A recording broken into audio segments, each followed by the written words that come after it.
The billionaire heard something impossible coming from his library. Not English, not Spanish, something else entirely. Rhythmic tapping mixed with words that shouldn't exist. Callum Drake stood outside the cracked door and watched his 10-year-old daughter, who hadn't spoken in 8 months, laughing with his housekeeper's son. They sat cross-legged on a Persian rug, surrounded by old binders that should have been locked away forever. The boy tapped 4 times. "So are you?" His daughter copied the pattern. "So are you?" And that's when Callum saw what was spread across the table between them. His old cypher. The code he built 20 years ago to hide deals that couldn't exist in daylight. The language of his buried crimes. This 14-year-old kid had cracked it, turned it into something else. Something that healed. But here's the twist that changes everything. That boy, his name is Teo Rivera. And 15 years ago, Callum ignored safety warnings from a man named Mateo Rivera, Teo's father, who drowned when his overloaded cargo ship sank in a storm. The language that saved Callum's daughter was built on the grave of the boy's father. And now, standing in that doorway, Callum Drake has a choice. Keep pretending the past stays buried, or jump into the fire and tell the truth. This is a story about what happens when your worst decisions come back, speaking a language only your daughter understands. About a billionaire who thought control meant safety. About a Maid's son who turned secrets into healing. And about the moment when running from the past becomes more dangerous than facing it. By the end of this story, you'll understand why guilt that stays silent destroys everything, and why the hardest language to speak is always the truth. Stick around, because this one gets complicated, emotional, and uncomfortably real. Let's start from the beginning. There's a storm rolling in over the bay tonight, and Callum Drake is watching it like a man who thinks he owns the weather. He doesn't, of course, but standing on his terrace, 3 stories above the churning water, you'd never know it. Below him, cargo ships move through the channel like pieces on a board, slow, predictable, expensive. He controls half those routes. The other half, he's working on it. The Drake estate sits on the cliff like a statement carved in glass and stone. No curves, no softness, every angle calculated, every surface reflecting money back at itself. Inside, the lights are warm, but the space feels cold. That's the trick with houses like this. They look alive, but they're really just beautiful machines. Callum built this place the same way he built everything else, by deciding what mattered and eliminating everything that didn't. 3 jobs turned into 4 hustles. 4 hustles became shell companies. Shell companies became an empire. Now he's the kind of man senators return calls to. The kind whose name shows up in articles with words like disruptor and visionary. What they don't write about is the code. 20 years ago, when Callum was still grinding, still hungry, still paranoid that someone would take what he'd clawed together, he built a cypher. His own private language for deals that couldn't leave trails. Numbers mixed with symbols. Phonetics layered over positional shifts. A system so tangled that even if someone found it, they'd never crack it. He trusted no one back then. Still doesn't really. Trust is just control by another name. Thunder cracks overhead. The storm's getting closer. Callum watches the rain start to sheet across the bay, blurring the lights of the ships into smudges of gold and red. Beautiful in a violent sort of way. Behind him, the glass door slides open. Victor steps out, tablet in hand, face carefully neutral. Victor's been with him for 12 years. Chief of staff, fixer, the man who knows where all the bodies are buried because he helped dig half the holes. The car's ready, Victor says. Board dinner starts in 40 minutes. Press is already setting up for the sustainability announcement. Callum doesn't turn around. Good. Sir, Victor hesitates. He never hesitates. There's something you should know before we leave. Now Callum looks at him. What? It's about Alara. The name hits different than the others. Alara, his daughter, 10 years old, hasn't spoken a full sentence in 8 months. Not since her mother's funeral. The therapists have fancy words for it. Selective mutism, trauma response, developmental regression. Callum just knows his daughter stopped talking and no amount of money has fixed it. He's tried everything. Specialists flown in from Switzerland. Art therapy, music therapy, therapy. Nothing works. She sits through sessions like a ghost, eyes focused somewhere past the walls, past the carefully modulated voices asking her to share her feelings.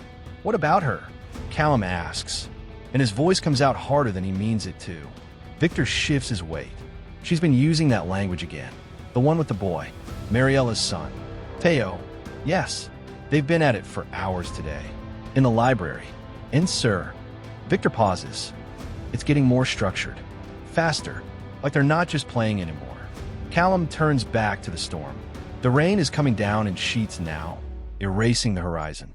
Inside his house, behind walls he paid for, his daughter is speaking a language he doesn't understand to a kid he barely knows. Control, he thinks. The illusion of it. The exhausting performance of it. "Is she on her lesson?" he asks quietly. "She was 20 minutes ago." Callum nods once. "Cancel the car." Victor blinks. "Sir, the board. I said cancel it." The storm breaks fully now. Wind whipping rain across the terrace in sheets. Callum stays where he is, watching the bay disappear into gray nothing, thinking about codes and languages, and the one problem his money can't solve. Inside the house, something is slipping, and for the first time in 20 years, Callum Drake has no idea how to stop it. 8 months ago, Catherine Drake died in a car accident on the coast highway. No alcohol, no drugs, just wet pavement and bad timing and a curve that came up faster than expected. Alara was 7 when she lost her mother. Old enough to understand death, too young to understand why. She used to sing constantly, off-key, too loud, the kind of joyful noise that makes adults wince and smile at the same time. She'd run through the house yelling, "Daddy, look!" every time she drew a picture or built something with blocks or found a bug in the garden that she absolutely had to show him immediately. After the funeral, the noise stopped. At first, everyone said it was normal. Grief takes people different ways, especially kids. Give her time. Give her space. She'll come back when she's ready. But weeks turned into months, and Alara's silence hardened into something permanent. She'd sit at dinner, fork pushing food around her plate, eyes focused on nothing. When Callum tried to talk to her, she'd nod or shake her head, but words, those were gone. The therapist said she was protecting herself. The mind does that sometimes, shuts down the parts that hurt too much. Talking meant acknowledging loss, and acknowledging loss meant feeling it, and feeling it was unbearable. So she stopped. Callum threw money at the problem, like he always did. Pediatric psychiatrists, trauma specialists. One woman flew in from London 3 times a month, sat with Alara in a sunny room filled with art supplies and gentle questions, and left with nothing but polite smiles and invoices. Nothing worked. Until 3 months ago, when Callum came home early from a meeting and heard something impossible, his daughter laughing. It was late afternoon, golden light slanting through the windows. He'd walked in expecting silence, the usual ghostly quiet of a house full of people trying not to make noise. Instead, he heard voices on the second floor. Not English, not Spanish, either, though Mariella, the housekeeper, was from El Salvador. This was something else, rhythmic, almost musical, and underneath it, tapping, like fingers on wood. Callum climbed the stairs without thinking, following the sound to the library. The door was cracked open. Inside, he saw them, Alara and Teo, Mariella's son, sitting cross-legged on the Persian rug surrounded by books. They'd built what Teo called a fortress, hardcovers stacked in a circle, creating walls. Inside the circle, papers were spread out covered in symbols and marks. And Teo was teaching. "Ka," he said, tapping once on the floor. Alara watched, focused in a way Callum hadn't seen in months. "CRA," Teo continued, tapping twice. Alara's small hand mimicked the rhythm. Tap, tap. Her lips moved, forming the sounds carefully. "CRA," Teo smiled. Not the careful, performance smile adults give kids, but something genuine. "Good. Now together. KSIRA. Tap, tap, tap, tap, tap, tap." Alara repeated it, stumbling a little on the rhythm, but trying. Actually trying. Callum stood frozen in the hallway, something hot and unfamiliar twisting in his chest. Jealousy, maybe, or fear. or relief so profound it felt like grief. This 14-year-old kid, this boy whose mother cleaned Callum's floors and folded his laundry, was reaching his daughter in ways Callum couldn't. The billionaire father, the man who moved markets and owned politicians, was being replaced by a teenager with a notebook and unlimited patience. He almost shut it down the next morning, almost called Mariella into his office and told her the arrangement wasn't working anymore, that Teo needed to stop coming by after school. But then he remembered the sound of Alara's laugh, small and rusty from disuse, but real. So he backed off. Let them continue their lessons in the library. Let them build their fortress and speak their strange code. He told himself it was temporary, a phase, something she'd grow out of once the grief loosened its grip. But 3 months later, they're still at it. And according to Victor, it's not slowing down. It's accelerating. Now, standing in the storm, Callum makes a decision. He needs to see for himself what's happening in that library. He needs to understand what language his daughter is speaking. And more importantly, he needs to know where it came from. The house feels different when Callum walks through it with purpose. Staff move like shadows, reading his mood in the set of his shoulders. No one speaks. No one asks questions. He passes through the foyer with its stupid chandelier Catherine insisted on. Austrian crystal, 10,000 pieces of light catching light. Past the dining room where they host dinners for people Callum doesn't like but needs. Past the sitting room that no one sits in because it's decorated for photographs, not living. Everything in this house is performance. Even the silence. He reaches the elevator. Yes, his house has an elevator because walking stairs is for people with less money, and catches his reflection in the polished brass doors. Mid-40s, fit in the expensive way that requires trainers and nutritionists. Hair going silver at the temples in a way that reads as distinguished instead of old. The public sees a flawed but immaculate titan. The kind of man who makes mistakes but owns them. The kind who builds empires with one hand and signs charity checks with the other. The reflection knows better. The elevator hums upward. Second floor. The doors open on a carpet so thick it swallows sound. This level is quieter than the rest of the house. Bedrooms, private spaces, the library where Catherine used to read before bed. Callum hears it before he sees anything. Tapping. Not random. Patterned. Tap. Tap, tap. Tap, tap, tap. Pause.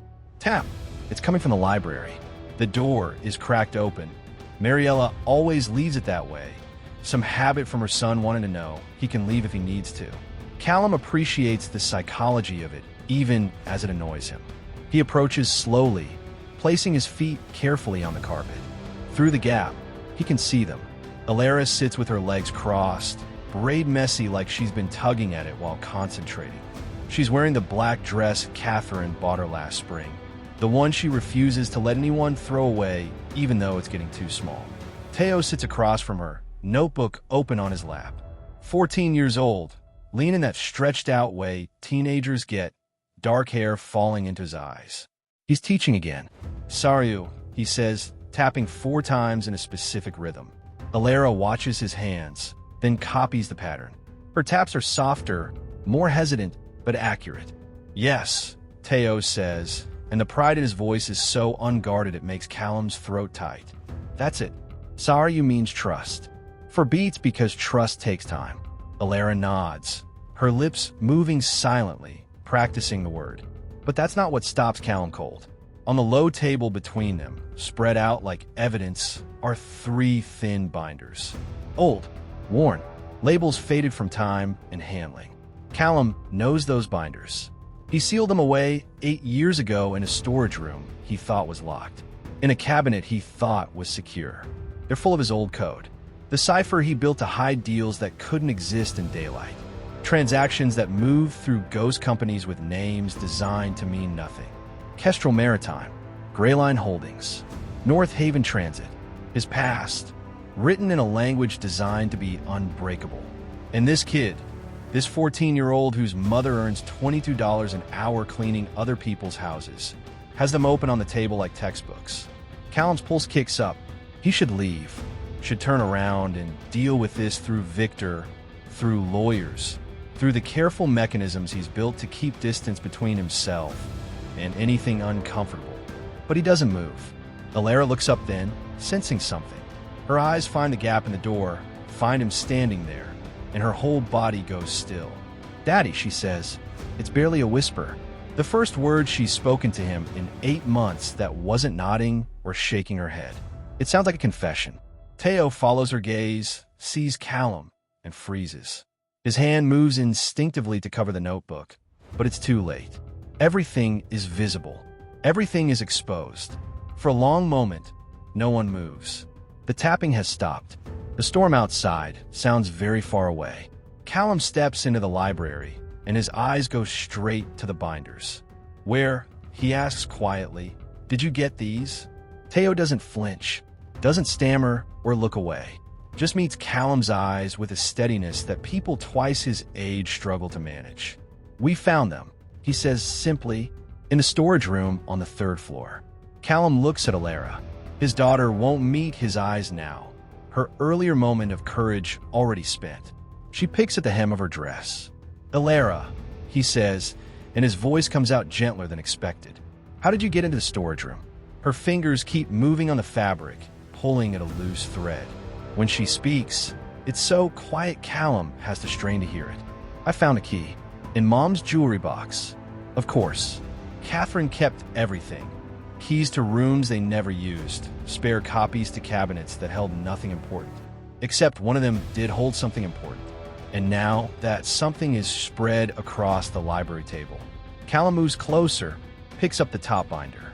The cover is unmarked, but he doesn't need labels to know what's inside. He opens it. Pages of symbols. Numbers arranged in patterns that look random, but aren't. Hybrid words built from phonetics and math. A grammar that exists nowhere else. It should be impossible to read. He designed it that way 20 years ago, when he was moving money through channels that couldn't have paper trails, when he was building shell corporations faster than regulators could track them. He looks at Teo. "How much of this do you understand?" "Most of it," Teo says. No pride in his voice, just fact. "Most of it," Callum repeats slowly. "You're 14. "Yes, sir." Callum closes the binder, sets it down carefully. His hands are steady, but his mind is racing through scenarios. Damage control, containment, how to make this go away quietly. "Explain," he says. Teo glances at Alara, who nods slightly. Permission, maybe, or encouragement. Then he starts talking, and Callum realizes this kid isn't guessing. He actually knows. "You wrote in 2 layers, Teo explains, pointing to a page in the open binder. "The main text is symbolic, substitution cipher with numeric values. But you left margin notes in abbreviated English and Spanish. Those were the key. Once I figured out the context markers, the rest started making sense." "Context markers," Callum echoes. "Company names, dates, transaction types. You use specific patterns for each. Like this." Teo points to a series of symbols. "This prefix always appears before a monetary amount, and this one shows up before location codes. You were consistent. That made it breakable." Callum stares at this kid who should be worried about algebra homework and video games, who just described a system that took Callum years to build like it was a puzzle from a cereal box. "How long have you been working on this?" 2 months, Teo says. 3, Alara corrects quietly. Her first contribution to the conversation, and it's to make sure her friend gets credit. "She's right," Teo admits. "She found the binders 3 months ago. Showed them to me. At first it was just interesting. A code to solve, something to do. And then," Callum asks, though he's not sure he wants the answer, "then I mapped the phonetic units. Your substitutions weren't random. They followed linguistic patterns. You were thinking in English and Spanish, then in coding. Once I understood that, I could reverse engineer the grammar." "Why?" The question comes out sharper than Callum intends. "Why would you spend 3 months decoding 20-year-old business records?" Teo's expression shifts, becomes harder to read. "Because Alara needed a language that wasn't heavy." Callum blinks. "What?" "English is heavy for her right now. Every word reminds her of things she's trying not to think about. Spanish is her mom's language, which makes it worse. She needed something new, something that didn't carry weight." Alara nods. her fingers still working the hem of her dress. So we took your code, Teo continues, and turned it into a grammar. Simplified the rules. Made it speakable instead of just writable. Now it's our language. Mine and hers. Private. Callum looks at the binders, at the pages of secrets he buried, at this boy who dug them up and turned them into something else entirely. The language that healed his daughter is built on the skeleton of his worst decisions. You read the company names, Callum says. It's not a question. Yes. Do you recognize any of them? Teo hesitates for the first time. Some. Which ones? Teo looks at Alara again. She gives another small nod. Gray Line Holdings, he says quietly. North Haven Transit. Kestrel Maritime. The room tilts. Callum knows every name on that list. Knows them the way you know scars, by what they cost to earn. Keep going, he says. And Teo does. Callum sends him out. Not harshly. He doesn't raise his voice or make threats. He just asks Mariella, who appeared in the doorway at some point, face pale with worry, to take Teo downstairs. Give them a moment. Mariella looks like she wants to argue, to defend her son, but Teo touches her arm and shakes his head. They leave together, footsteps fading down the hall. The door clicks shut. The library suddenly feels enormous and suffocating at the same time. Callum sits on a leather sofa near the window. Rain streaks down the glass behind him, blurring the world outside into watercolor shapes. He gestures to the spot beside him. Come here, sweetheart. Alara doesn't move at first. She stays on the floor, surrounded by papers and binders and the evidence of what she's been doing for 3 months. Her fingers keep picking at that loose thread on her dress, pulling it longer. You're not in trouble, Callum says, and means it. I just want to understand. She stands slowly, walks over, sits on the very edge of the sofa cushion like she might need to run. Her braid is falling apart, pieces of hair sticking out at odd angles. Catherine would have fixed it by now, would have smoothed it back with gentle fingers while asking about Alara's day. Callum doesn't know how to do that. Never learned. So he just sits there, trying to look like someone his daughter might trust. Why didn't you tell me about the language? He asks quietly. Alara's fingers move from the dress hem to her braid, tugging at the loose pieces. When she speaks, her voice is so small it barely exists. You don't like when things are messy. What? When people feel things at the wrong time. When they cry too long. When they... She stops, swallows hard. When they make noise. Something cold slides through Callum's chest. I never said that. You didn't have to. The rain gets louder, hammering against the windows. Somewhere in the house, staff are moving through their routines. Dinner prep, laundry, the invisible work that keeps everything functioning. Normal sounds. Safe sounds. At Mom's funeral, Alara continues, still not looking at him. Grandma was crying really loud. And Aunt Sarah. And I was crying because everyone was crying and Mom was in that box, and I didn't understand why we put her in the ground if we loved her. Callum remembers that day in pieces. The church packed with people. Catherine's mother wailing in the front pew, making a scene. Alara sobbing so hard she couldn't breathe. You told Uncle James to get me upstairs, Alara says. You said, this is not helping. I heard you. The memory sharpens. He did say that. He said it because watching his daughter break apart in front of 300 people felt unbearable, felt like something that should happen privately, not on display. I was trying to protect you, he says. From what? From being sad. Now she looks at him, and her eyes are dry but fierce. I stopped talking because words about Mom break adults. They make people uncomfortable. It's easier to say nothing than to break people all the time. Callum has no response to that. What can he say? That she's wrong? She's not wrong. Teo doesn't get uncomfortable.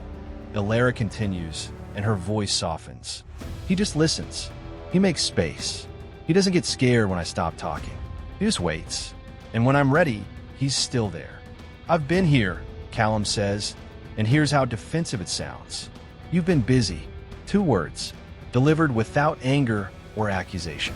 Just fact. She's right again. He has been busy. Board meetings and acquisition deals and image management and all the machinery of wealth that requires constant maintenance. He thought throwing money at her grief would help. thought therapists and specialists and expensive interventions would fix what was broken. He never considered that maybe what she needed was someone to just sit on the floor and wait. Why Teo, he asks. Why does he get through when no one else can? Alara's fingers stop moving on her braid. She thinks about this, choosing words carefully. He's like me, she finally says. He knows what it's like when grown-ups make decisions and don't tell you the truth until it's too late. Callum goes still. What do you mean? His dad, Alara says quietly. He knew something bad was going to happen. He tried to warn people, but they didn't listen. They told him to be quiet, and then it happened anyway. The cold in Callum's chest spreads. What happened? The boats. The cargo. Something was wrong. Teo's dad kept saying it was dangerous, that someone was going to get hurt. But his bosses said he was making trouble. Said he'd lose his job if he kept complaining. Callum can barely breathe. Alara. So he stopped complaining. Because he needed the job. Because Teo's mom was pregnant and they needed money. And then one day his boat went out and it didn't come back. The rain sounds like static now. White noise filling the spaces between words. What was his father's name? Callum asks, though some part of him already knows. Mateo Rivera. The world narrows to a single point. Teo says his dad, try to be good. Try to follow the rules. But the rules were designed by people who didn't care about people like him. People who just wanted their money and didn't want to hear about problems. She looks at Callum directly now, and her question is simple and devastating. What if you knew something bad was going to happen, but no one listened? And then it did. Would it be your fault? She's not asking hypothetically. She's asking about her friend's father, about warnings ignored and consequences that drowned 17 men. She's asking about Callum. Which company he manages. Do you remember the name? Alara frowns, concentrating. Something with a bird. It was in the binders. Kestrel. Callum finishes. She nods. Kestrel Maritime. Callum stands abruptly, needing to move, needing to do something with the adrenaline flooding his system. His mind is racing through dates and files and buried reports he hasn't thought about in 15 years. I need to check something, he says, forcing a smile that feels like broken glass. Stay here. I'll be right back. Daddy, it's okay. I just need to check something in my study. He leaves before she can ask more questions. Leaves before his face shows what he's feeling. Because what he's feeling is panic, pure and chemical, the kind that comes when the past stops being past and becomes present. The maid's son living in his house is the child of the man whose warnings he dismissed. The boy who healed his daughter is the son of the man whose death he profited from. Fate isn't magic. It's just the past refusing to stay buried. Callum's study is on the 3rd floor, at the far end of the house where sound doesn't travel. He designed it that way deliberately, a room for conversations that need walls. The oak door closes behind him with a heavy click. He doesn't turn on the main lights, just the desk lamp. Warm light pools on the leather surface, leaving the rest of the room in shadow. Behind a bookshelf on the east wall is a concealed panel. Touch the spine of the fake Hemingway. 3rd shelf, 4th from the left, and the panel slides open with a mechanical whisper. Inside is a safe. Not the obvious one in the closet that holds Catherine's jewelry and property deeds. This one contains things that can't be explained away as normal. The code is Alara's birthday. He types it in. Here's the bolt slide back, pulls the door open. Inside are 3 items. A thumb drive containing offshore account information, a stack of bearer bonds from an era before everything went digital, and a leather ledger that predates all of it. Callum pulls out the ledger. It's older than the binders, older than the cypher. This is from his hustler days, when he was still tracking everything by hand because he couldn't risk digital footprints. Names, dates, company structures, key personnel. The real record. The one lawyers don't know exists. He carries it to the desk, sits down heavily, opens it to the index in the back. His finger traces down the list of companies. Alphabetical, meticulous, organized by a younger version of himself who was paranoid about losing track. Grayline Holdings. Page 47. North Haven Transit. Page 63. Kestrel Maritime. Page 81. He flips to 81. The entry takes up 3 pages. Formation documents, initial investors, route contracts, personnel records. And there, halfway down the second page, in his own handwriting from 20 years ago, route manager, Mateo Rivera. Below it, a note, hired 3/12. Former Navy logistics. Meticulous. Questions everything. Might be a problem. Callum stares at those words. Might be a problem. He was right. Mateo was a problem. Just not the kind Callum thought. The memories come back in fragments, sharp-edged and unwelcome. A meeting, early on, maybe 6 months into Kestrel's operations. Mateo requesting time with management. A thin guy, early 30s, nervous but determined. He brought printouts, manifests, weight calculations. We're overloading, Mateo said, spreading papers on the conference table. These containers, the weight distribution is off. We're exceeding safety margins by 20, sometimes 30%. The operations director waved him off. We have insurance. The ships are rated for it. Rated for maximum capacity under optimal conditions, Mateo insisted. Not for weather. Not for rough seas. If we hit a storm with this kind of imbalance. Are you a maritime engineer now? Someone asked. Laughter around the table. I'm the guy loading the ships, Mateo said quietly. I'm the guy who'll be on board when something goes wrong. Callum was at the head of the table. Young, hungry, building an empire one corner cut at a time. He looked at Mateo and saw an obstacle. A middle manager making noise that could attract regulatory attention. Take it up with your supervisor, Callum said. We're not redesigning operations based on one person's concerns. If you're not comfortable with the work, we can find someone who is. The threat was clear. Shut up or ship out. Mateo's jaw tightened. He gathered his papers, walked out. 3 weeks later, he filed a formal complaint with the Maritime Safety Board. Anonymous, but not anonymous enough. Someone made a call. Someone else made another call. The complaint disappeared into bureaucratic machinery and never emerged. For months after that, Mateo stopped filing complaints, stopped making noise. He had a pregnant wife at home and bills to pay, and Callum's people made it clear. Cause problems, lose your job. Maybe lose more than that. So Mateo went quiet. And then, on a November morning 15 years ago, the Kestrel Pacific went out in weather that was borderline questionable, but technically within operating parameters. 18 men on board.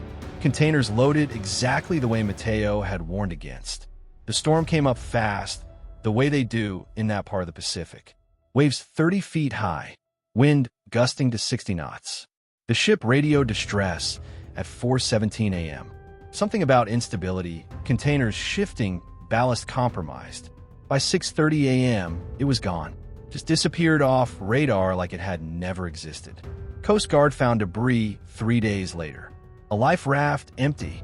Some cargo containers cracked open, floating on the current. Personal effects. No survivors. 18 men. Mateo Rivera among them. The investigation concluded that weather was the primary cause. Freak storm. Unpredictable conditions. Tragic but unavoidable. The insurance paid out. Families got settlements. Kestrel Maritime restructured, changed some procedures on paper, and kept operating. Callum signed the condolence letters without reading them. Approved the settlement checks without looking at the names. Moved on. Except the past doesn't move on. It just waits. It waits for your daughter to find a key in her dead mother's jewelry box. It waits for a 14-year-old boy to crack your cypher. It waits for fate to line up the threads and pull them tight. Callum sits in the lamplight, staring at Mateo Rivera's name in his ledger, and understands that he's been living on borrowed time. The boy downstairs, the one who healed Alara, who built a language from secrets, who sat patiently and waited while she found her voice, is the son of a man Callum killed through indifference. Not murder, nothing that crude. Just the casual mathematics of profit over safety. The invisible violence of men in expensive suits making decisions that other men pay for with their lives. His hands are shaking. He closes the ledger, but Mateo's name is burned into his vision now. Permanent. The door opens. Victor stands there, tablet under his arm, concern on his face. Sir, I heard you come up. Is everything? Kestrel, Callum says. One word, flat and final. Victor goes pale. Sir, find me everything. Pull the original files. The real ones, not the sanitized versions. Formation documents, personnel records, safety complaints, the internal investigation we buried. All of it. That's... Victor swallows. That's 15 years buried, sir. If we dig that up, it's already up, Callum interrupts. It's been up for 3 months. A 14-year-old kid has been reading it in my library. Victor stares. Find it, Callum says again. Because it's worse than we remember. And I need to know exactly how much worse before I decide what to do next. Victor nods once, backs out of the room. Callum sits alone in the darkness, listening to the storm, thinking about choices made 20 years ago that are billing him today. Fate isn't magic. It's just accounting that takes its time. By the time Callum comes back downstairs, the storm has softened to a steady rain. The generator hums in the basement, keeping lights on and food warm and the house functioning like storms don't matter. Money buys you that. Distance from weather, from consequence, from reality. Until it doesn't. Dinner is set in the small dining room. Not the formal one where they host board members and politicians, but the family space that Catherine insisted on. Warm lighting, wooden table, chairs that are comfortable instead of impressive. Her places are set. Callum at the head. Alara to his right, still wearing that yellow dress, braid completely undone now, so her hair falls loose around her shoulders. Mariella, standing against the wall near the kitchen door, hands clasped in front of her, face carefully neutral. Teo at the far end of the table, stiff-backed, eyes watchful. No one is eating. Callum sits down, looks at each of them in turn, and makes a decision. No more walls. No more lawyers as intermediaries. No more carefully managed distance. Sit down, Mariella, he says. She blinks. Sir, please, sit. She glances at Teo, who nods slightly. She pulls out the chair next to her son, sits on the edge like she might need to bolt. The silence stretches. Rain taps against the windows. Somewhere in the house, a clock chimes 8. You're not in trouble, Callum says, looking at Teo. Either of you. I want to make that clear first. Shock flickers across Mariella's face. Teo's expression doesn't change, but his shoulders drop slightly. You shouldn't have gone through my things, Callum continues. Those binders should have stayed locked. But he stops, forces himself to say it. I should have dealt with what those binders represent a long time ago. I didn't. That's on me. Mariella's hands tighten in her lap. Mr. Drake, Teo didn't mean any harm. He was just trying to help Alara, and... I know. Callum interrupts gently. And he did help her, more than anyone else has. Teo speaks for the first time since sitting down. Alara told you about my father. Not a question, a statement. She did, Callum confirms. Did she tell you everything? She told me he worked for a shipping company. They tried to warn people about safety problems, but they told him to be quiet, and that his ship went down. Teo's jaw tightens. That's the simple version. Then tell me the complicated one. For a moment, Teo doesn't respond. Then he looks at his mother, and she nods, permission, or maybe just resignation. My father believed rules would protect him, Teo says quietly. He thought if he followed procedures, documented everything, filed the right reports, someone would listen. Someone would care. Mariella's voice is barely a whisper. He was wrong. He filed 8 formal complaints, Teo continues. I found the copies after he died. My mom kept them in a box under her bed. 8 separate reports about overloading, about ballast calculations being ignored, about containers that weren't secured properly. They called him a troublemaker, Mariella adds, and there's steel under the grief in her voice. Said he was being dramatic. Said he'd lose his job if he kept making noise. Callum feels like he's watching himself from outside his body. He knows this story. He was part of this story. So he stopped filing reports, Teo says. Because we needed the money. Because my mom was pregnant with my sister. Because people like us don't get to make waves without drowning. And then, Callum asks, though he knows the answer. Then the Kestrel Pacific went out on a November morning, Mariella says. Storm forecasts were borderline, but management said it was within parameters. My husband called me before they left. Said it felt wrong. Said the load was too heavy and the weather was turning. But he'd already caused enough problems. So he got on the ship. Her voice cracks. 15 years of holding it together, and it's cracking now. It sank 6 hours later. Teo finishes. Containers shifted in the storm, just like he said they would. Weight distribution was off, just like he warned. Ballast couldn't compensate, just like he documented. Callum's throat is tight. 18 men. 18 men, Teo confirms, including my father. And the investigation said it was the weather. An act of God. Tragic but unavoidable. The company paid settlements and restructured and kept operating. As if the storm had filled those containers, Mariella says, and her hands are shaking now. As if the storm had ignored his warnings. As if God decided to kill my husband instead of the people who wouldn't listen. The rain gets louder. Or maybe that's just the blood pounding in Callum's ears. He looks at Mariella, this woman who has cleaned his floors and folded his laundry and moved through his house like background scenery for 12 years. He's never really seen her, never asked about her life before she arrived at his door needing work. Kestrel Maritime, he says quietly. Your husband worked for Kestrel Maritime. Mariella nods. And you've known, Callum continues, this whole time. You knew I was connected to the company that... He can't finish the sentence. I didn't know at first, Mariella says. You have so many companies, so many projects. But then one day I was cleaning your study and saw papers on your desk. Kestrel letterhead. Your signature. When was this? 8 years ago. Right after you hired me. 8 years. She's known for 8 years and said nothing. Just kept showing up, kept working, kept existing in the margins of his life. Why did you stay? Callum asks. Mariella meets his eyes directly for the first time in this conversation. Because I needed the job. Because people like me don't get to choose who we work for. Because survival matters more than dignity. The words hit like fists. But I'm tired, she continues, and her voice is steady now, clear. I'm tired of pretending. I'm tired of being invisible. I'm tired of watching you live in this house built on money that's soaked in my husband's blood. Callum feels something break loose in his chest. Not guilt. He's carried that for years without acknowledging it. This is something else. Accountability. The raw, unavoidable weight of consequences finally landing. You're right, he says. You're absolutely right. And he stops, starts again. Your husband worked for me. Not just for Kestrel. For me. I built that company. I set the policies. I ignored his warnings. Mariella's eyes widen. Teo goes very still. When he came to management with concerns, Callum continues. I was in that room. I heard what he said, and I dismissed him. I told him to take it up with his supervisor because I didn't want to hear about problems. I wanted profit. His voice cracks on the last word. So yes, he says, looking at Teo now.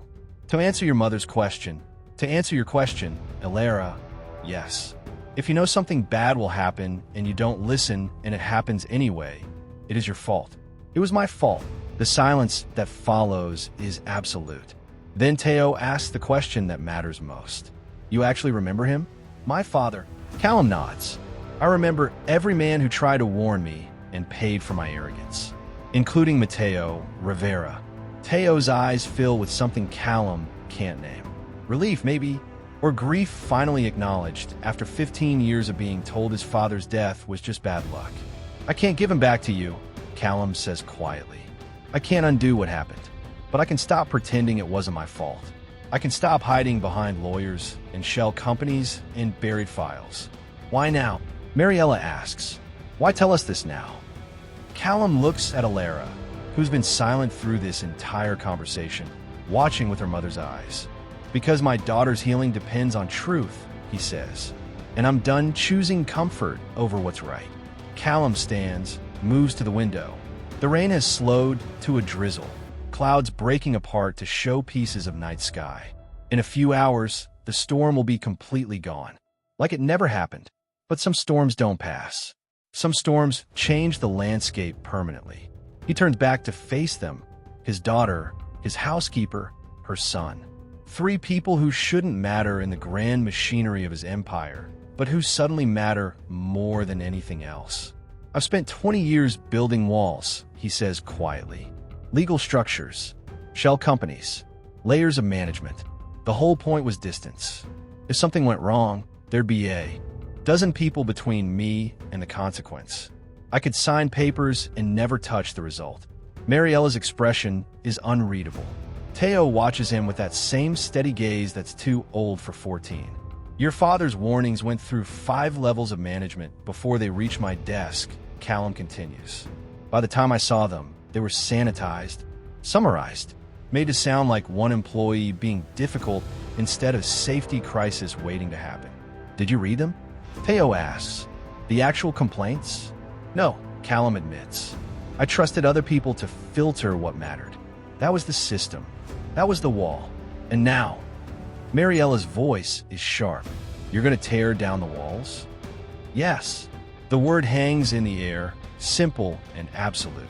Callum returns to his seat, leans forward, hands clasped on the table. Tomorrow morning, I'm calling my legal team, then the board. We're reopening every case connected to Kestrel Maritime. Full internal investigation. No lawyers running interference. No settlements with gag orders. Everything transparent. They'll destroy you, Mariella says flatly. Probably. The press will. I know what the press will do. Teo's eyes narrow. Why would you do that? You've gotten away with it for 15 years. We decoded some binders, but we're nobody. We can't force you to do anything. It's the smartest question in the room. Why would a billionaire voluntarily detonate his own reputation when there's no gun to his head? Callum looks at his daughter. She's watching him with Catherine's eyes, waiting to see what kind of man her father really is. Because your code is on my library floor, he says. Because my daughter is speaking a language built for my worst decisions. Because a boy I didn't know existed turned my buried sins into something that healed her when nothing else could. He pauses, choosing his next words carefully. For 3 months, I've watched you two in that library. Watched Alara come back to life using grammar made from corruption. And I kept thinking, what happens when she's old enough to understand where that language came from? What happens when she asks me to explain the binders? Alara's voice is small. I already understand, Daddy. The words hit like a physical blow. Not everything, she continues. But enough. Enough to know those companies hurt people. Enough to know Teo's dad was one of them. Callum's chest tightens. How long have you known? Since the beginning. Teo told me when we started decoding. He said we were turning something bad into something good. Teo nods. I thought if we could make meaning out of your code, maybe it wasn't all waste. Maybe something useful could come from it. But it's still built on bodies, Mariella says, and her voice is tired now, not angry. Just exhausted.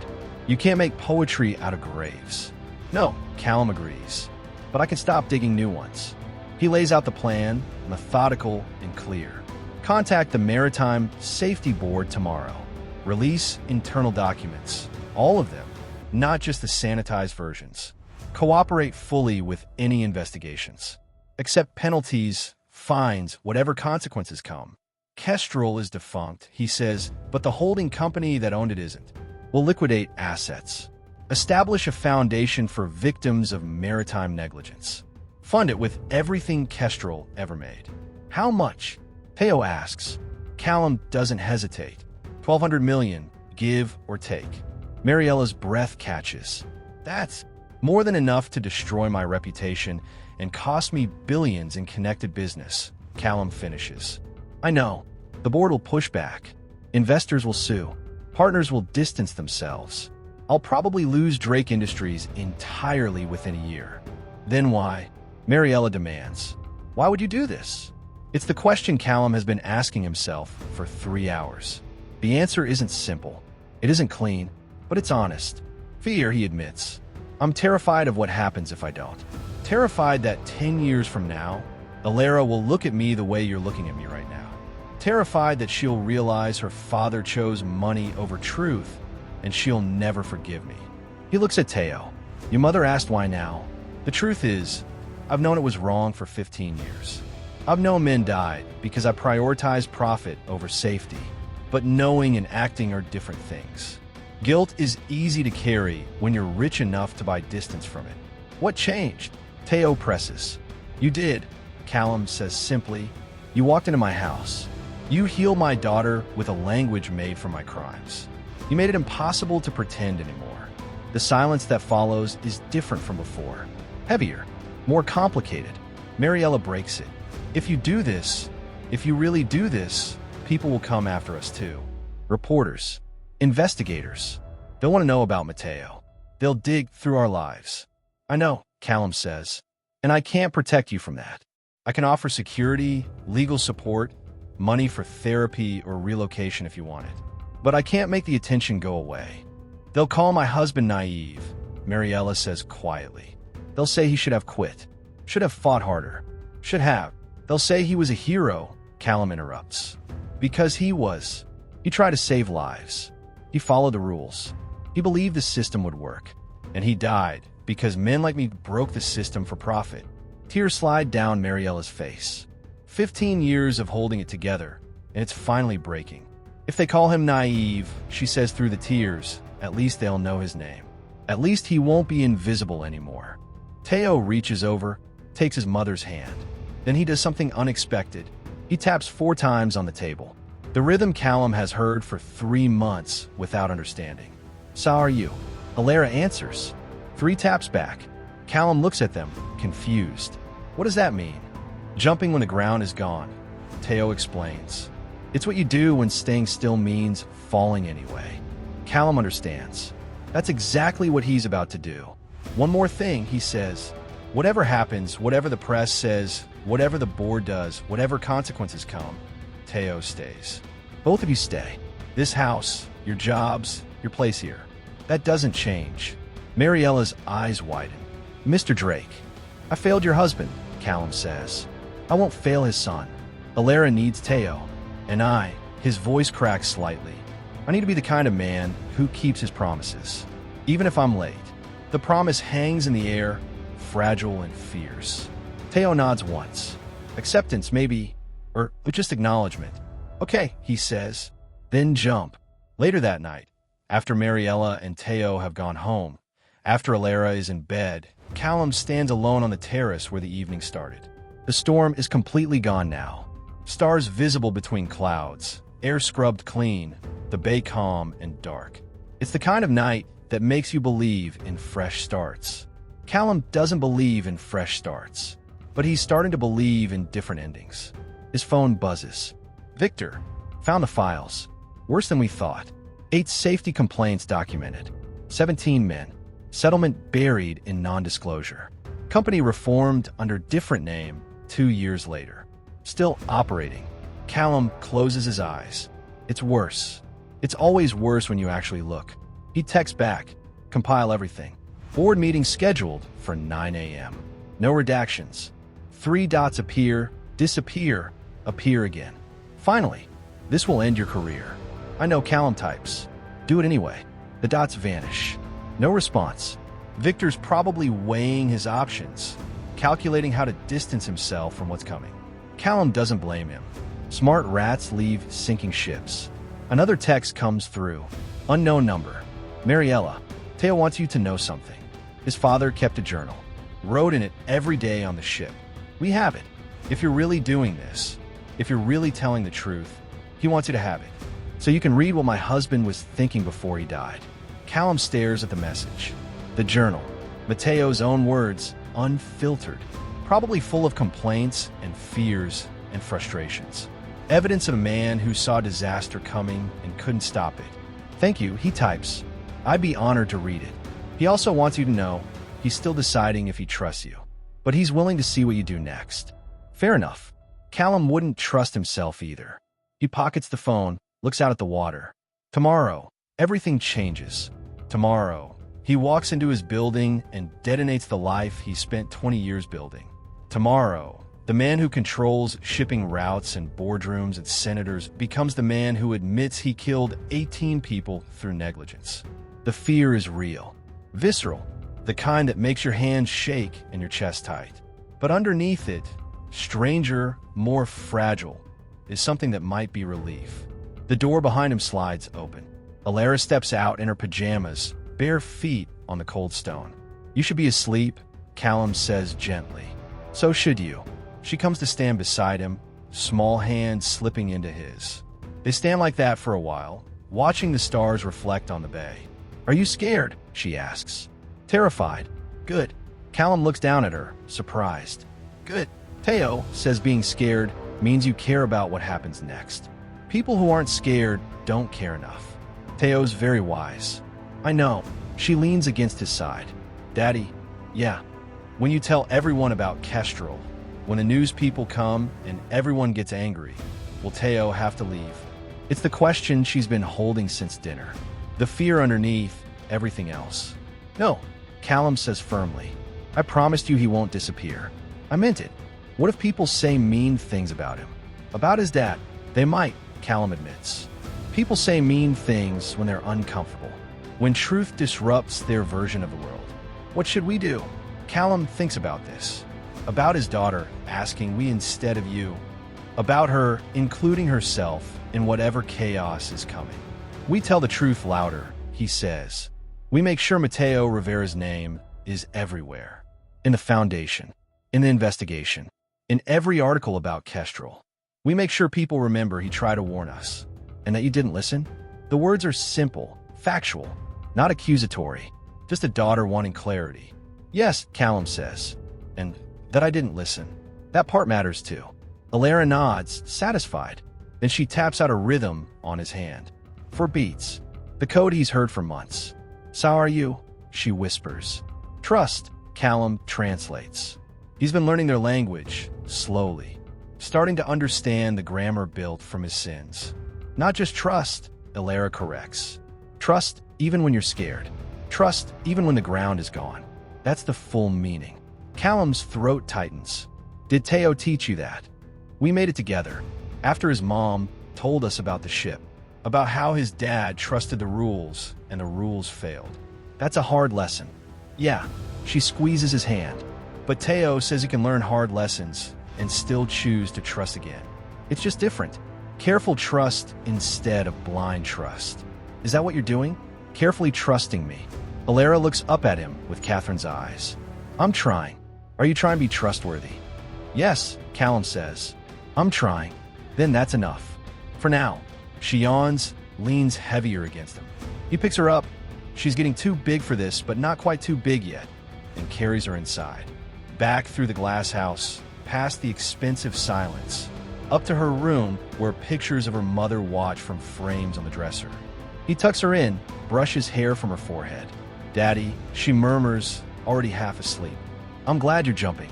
Me too, sweetheart. He leaves the door cracked. Mariella's habit, but a good one, and heads to his own room. Tomorrow starts in 6 hours. Tomorrow changes everything. But tonight, his daughter trusts him. Carefully, conditionally, but genuinely. It's more than he deserves. It's enough to keep going. Morning comes cold and bright. The storm left everything scrubbed clean. Sky sharp blue, air crisp, the bay reflecting sunlight like hammered silver. Callum dresses carefully. Not armor. He's done with armor. Just a suit. Just the man underneath the performance. In the car, his phone won't stop buzzing. Victor sent the compiled files at 3 a.m. 60 pages of documentation. Safety complaints, internal memos, settlement agreements. Mateo Rivera's name appears 47 times. His deputy calls. Where were you last night? The board dinner. I told him it was a family emergency, but Senator Wilkins was asking questions. I'll be making a statement today, Callum says. Clear my afternoon. Mandatory executive meeting. All department heads, legal included. Silence on the other end. Then, sir is everything. Also, Callum continues, you should know what's coming. If you want to distance yourself, I'll understand. I'll provide references. Severance. Whatever you need. Mr. Drake, you're scaring me. Good instinct, Callum says. Stay scared. It'll serve you well. He hangs up before she can ask more questions. Another text from Victor. Board is nervous. They know something's wrong. Let them be nervous, Callum replies. 9 a.m. Conference room A.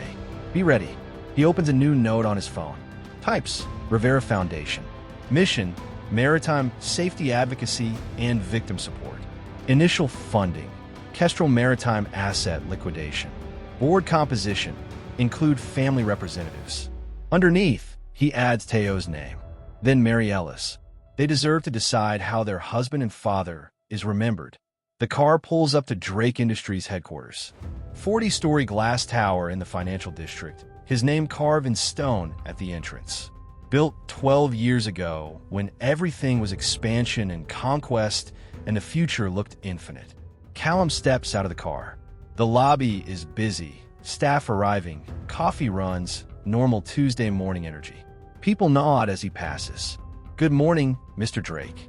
Respectful, distant, the way you greet power. By tonight, that will change. He takes the elevator alone, rides up watching the city shrink below him through glass walls. From this height, everything looks manageable. Contained. It's an illusion. It's always been an illusion. His phone buzzes. Unknown number. A photo. Ilera and Teo in a library, mid-tap, both of them laughing at something off camera. Ilera's hair is pulled back. Teo's notebook open on the floor between them. The caption is simple. "So are you? Trust." Callum stares at the image. His daughter, alive again. Teo, patient and kind. A language built from buried crimes transformed into something that heals. He saves the photo, sends back a single word. "Thank you." The elevator reaches 40. The doors open. Callum Drake steps in the hallway, walks past assistants and executives and the machinery of wealth, reaches the conference room where his legal team is already waiting, where the board will gather in 20 minutes, where his career will end in something else, something he doesn't have a name for yet, will begin. He sets the binder on the table, the old cypher, the proof, takes a breath, pulls out his phone and calls his lead attorney. "It's time," he says. "We're going to tell the truth." The truth leaves him speechless, not from fear, but from the unfamiliar possibility that this might be the one decision he doesn't regret. Outside the windows, the city sprawls below. Ships move through the bay. The world keeps turning. Callum stands at the edge of his empire, ready to jump. The ground is already gone, has been for 20 years. Now he's just choosing to acknowledge it. And in acknowledging it, maybe, he becomes something he hasn't been in a long time. A father his daughter can carefully trust. A man who finally understands that some debts can't be paid in money. A person flawed and guilty and trying at last to be better. The conference room fills. Lawyers, executives, board members. They see the binder. They see his face. They know something is coming. Callum sits down at the head of the table, looks at each of them, opens the binder, and begins. "So here's the question I'm leaving you with. What would you do if your past showed up in your library, decoded by a 14-year-old kid? If the language that healed your daughter was built on the graves of people you failed, would you jump? Would you tell the truth, even if it destroyed everything you built?" Drop your thoughts in the comments. I genuinely want to know, because this story isn't really about Callum Drake. It's about all of us, about the choices we make when no one's watching, and what happens when those choices come back demanding acknowledgement. If this story moved you, hit that like button. Subscribe if you want more narratives about power, guilt, and the uncomfortable mathematics of redemption. And if you know someone who needs to hear this, someone carrying guilt they haven't acknowledged, someone trying to figure out if it's too late to make things right, share this video. Sometimes the stories we need find us at exactly the right time. Until then, remember, fate isn't magic. It's just the past refusing to stay buried. And sometimes the bravest thing you can do is stop running from it.